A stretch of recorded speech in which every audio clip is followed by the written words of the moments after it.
നമസ്കാരം. എല്ലാവർക്കും പ്രവാസി മലയാളിയിലേക്ക് സ്വാഗതം. അമേരിക്ക അതിശൈത്യത്തിന്റെ പിടിയിൽ 4000-ലധികം വിമാന സർവീസുകൾ നിർത്തലാക്കി. അമേരിക്കയിൽ ജനജീവിതത്തെ ദുസ്സഹമാക്കി അതിശൈത്യം തുടരുകയാണ്.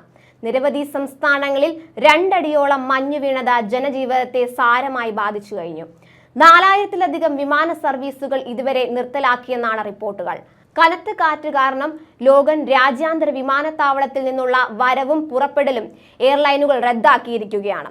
തീവ്രമായ മഞ്ഞുവീഴ്ചയെ നേരിടാൻ ട്രെയിലറുകൾക്ക് ബുദ്ധിമുട്ടാകുമെന്ന് പ്രതീക്ഷിച്ച് മാസച്യൂസെറ്റ്സ് ശനിയാഴ്ച ദിവസം മുഴുവൻ സംസ്ഥാന അന്തർ സംസ്ഥാന ഹൈവേകളിൽ നിന്ന് ട്രാക്ടർ ട്രെയിലറുകൾ നിരോധിച്ചു. കിഴക്കൻ തീരത്തുടനീളമുള്ള സംസ്ഥാനങ്ങളിൽ ഹിമപാത മുന്നറിയിപ്പുകൾ പ്രാബല്യത്തിൽ വരുന്നതിനിടെയാണ് മഞ്ഞുവീഴ്ചയുണ്ടായത്.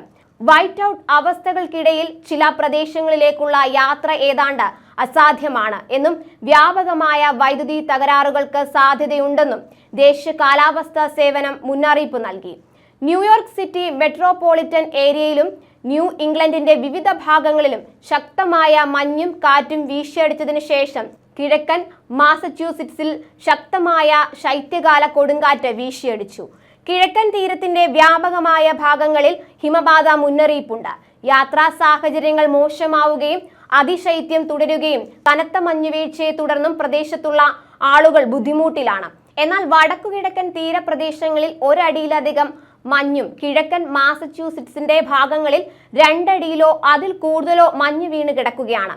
നാഷണൽ വെതർ സർവീസസ് ശനിയാഴ്ച രാവിലെ 7 മണി വരെയുള്ള മഞ്ഞുവീഴ്ചയുടെ അളവ് റിപ്പോർട്ട് ചെയ്തു. ന്യൂയോർക്കിലെ ജോൺ എഫ് കെന്നഡി എയർപോർട്ടിൽ 5.1 ഇഞ്ച്, സെൻട്രൽ പാർക്ക് 5.3 ഇഞ്ച് ഈ ദിവസത്തെ റെക്കോർഡ് മഞ്ഞുവീഴ്ചയാണിത്. 1904-ൽ 4.7 ഇഞ്ച് രേഖപ്പെടുത്തിയ മഞ്ഞുവീഴ്ചയെ ജനുവരി 29-ന് ഇത് മറികടന്നു. ഫിലഡൽഫിയ രാജ്യാന്തര വിമാനത്താവളം 6 ഇഞ്ച്, ബ്രിഡ്ജ്പോർട്ട് കോൺ 6.9 inch, Boston Logan international airport 3 inch എന്നിങ്ങനെയാണ് മഞ്ഞിന്റെ താണ്ഡവം. ജനുവരി 4-നുണ്ടായ മഞ്ഞുവീഴ്ചയിൽ 100 കണക്കിന് ഡ്രൈവർമാരെ ഇന്റർസ്റ്റേറ്റ് 95-ൽ വാഷിംഗ്ടണിന് തെക്ക് ഫെഡറിക്സ്ബർഗിന് സമീപം 24 മണിക്കൂറിലധികം കുടുങ്ങിക്കിടന്നു.